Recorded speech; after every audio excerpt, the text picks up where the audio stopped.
Hello दोस्तों, आज हम डिस्कशन करेंगे decision making, one of the most important concept of programming और coding that is called decision making. हमारी रियल लाइफ में हमारे सामने कई बार ऐसी सिचुएशंस आती हैं जहाँ पे हमारे पास में मल्टीपल ऑप्शंस होते हैं और उनमें से हमें किसी एक चीज़ को चूज करना रहता है। ये जो हम चूज करते हैं किसी एक ऑप्शन को between available various option is called decision making, कि हमें इतने सारे ऑप्शन में से किसी एक को चूज करना है, सबको नहीं। और सबको अलग अलग चूज भी इसलिए से करते हैं कि मतलब हर किसी जो हम चूज करेंगे उसका आउटपुट अलग आएगा, कुछ ना कुछ उसका एंड आउटपुट अलग होगा। फॉर एग्जाम्पल के लिए मान लीजिए अभी सामने हमारे पास में दो रास्ते हैं दिख रहे हैं, एक लेफ्ट और राइट। अगर हमने लेफ्ट को चूज करा तो आप लेफ्ट के साइड जाओगे, अगर आपने राइट को चूज करा तो राइट साइड की तरफ मुड़ जाओगे। जनरल लाइफ में हम सोचते हैं, मान लीजिए हम किसी जंक्शन पे खड़े हैं, हम यहाँ घर से निकले हैं कहीं पे जाने के लिए, बीच में जंक्शन आ गया जिसके चार तरफ रास्ते जा रहे हैं। एक तरफ से तो हम आ रहे हैं और बाकी तीन तरफ से हमें चूज करना है कि हमें किस डायरेक्शन में जाना है, किस पाथ के ऊपर जाना है। अगर हम पाथ वन को चूज करेंगे तो डेस्टिनेशन वन के ऊपर पहुंचेंगे, पाथ 2 को चूज करेंगे, पाथ 2 को, तो हम डेस्टिनेशन 2 पर पहुंचेंगे। अगर हमने पाथ 3 को चूज करा तो डेस्टिनेशन 3 के ऊपर पहुंचेंगे। मतलब कि जयपुर, बेंगलोर, मुंबई, तीनों में से जिस भी डेस्टिनेशन को चूज करेंगे, पाथ को चूज करेंगे, वो उस डेस्टिनेशन में पहुंचेंगे। तो जो पाथ है वो उसके अकॉर्डिंग ही डेस्टिनेशन होता है। ऐसा नहीं होता कि कुछ भी पाथ चूज कर लो अल्टीमेटली आउटपुट सेम आना चाहिए, नहीं। आउटपुट अगर सेम आएगा तो बीच में जो रास्ते के अंदर जो प्रॉब्लम्स आएंगी सबकी अलग अलग होगी, हर किसी की सेम नहीं हो सकती। जैसे लाइट का एक स्विच होता है, उसके अंदर दो ही काम होते हैं, या तो लाइट ऑन होती है, लाइट ऑफ होती है। तो एक कंप्लीट जो स्विच है ये कहलाता है डिसीजन स्ट्रक्चर। लाइट को ऑन करने का काम करेगा, लाइट को ऑफ करने का काम करेगा। इसके अंदर क्या आता है, जो आपने इनपुट दिया है, इनपुट मतलब कि अगर हमने ऑन की तरफ ऊपर की तरफ प्रेस करा लाइट ऑफ हो जाएगी, नीचे प्रेस करा तो लाइट ऑन हो जाएगी।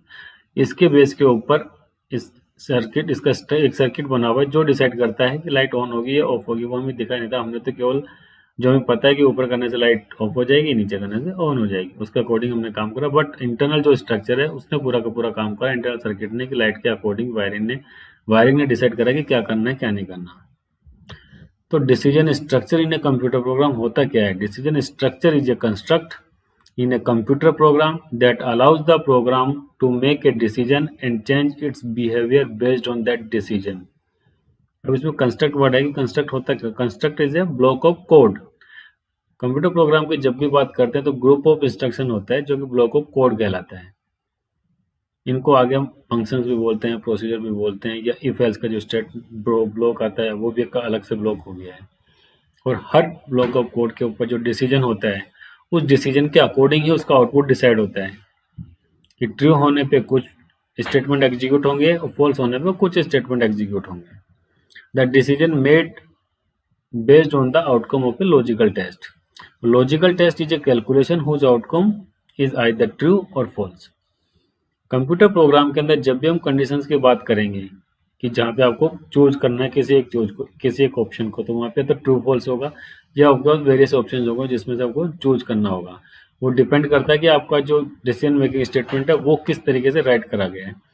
इफ है तो उसके अंदर ट्रू फॉल्स होंगे, इफ एल्स है ट्रू फॉल्स होंगे, स्विच है तो उसके अंदर आपके पास वेरियस ऑप्शन होंगे जिनमें से आपको चूज करना डायरेक्ट उसके ऊपर जाएगा। बस अल्टीमेटली जो चूज करने का जो ऑप्शन होगा, डिसीजन लेने का ऑप्शन होगा, वो फाइनल जो होगा ट्रू फॉल्स के थ्रू ही होगा। कंडीशनल स्टेटमेंट हो गए, ये जनरल कॉमन है जो कि हर प्रोग्रामिंग लैंग्वेज के अंदर अवेलेबल है। ये स्टेटमेंट अलग अलग लैंग्वेज के अंदर इससे कुछ ज़्यादा भी हो सकते हैं। उन सबको स्टडी हम जब जो करेंगे, जब जब हम उस पर्टिकुलर लैंग्वेज के ऊपर डिस्कशन करेंगे, बात करेंगे, प्रोग्रामिंग सीखेंगे।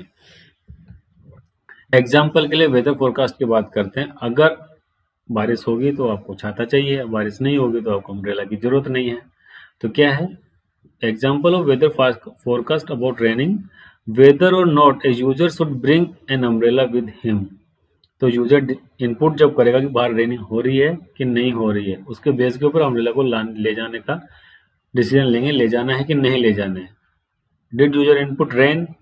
अगर यूजर ने इनपुट करा रेन तो मतलब कि बारिश हो रही है, आपको छाता लेकर के जाना है। और उसने रेन नहीं करा, कुछ भी अलग लिख दिया, तो छाता लेकर के नहीं जाना। मतलब कुछ ना कुछ आउटपुट निकलता है। हर प्रोग्राम का इनपुट के अकॉर्डिंग आउटपुट होता है, वो आउटपुट सेम होगा या नहीं होगा ये अलग बात है। सबकी कंडीशंस के बेस के ऊपर उसका बिहेवियर चेंज हो जाता है।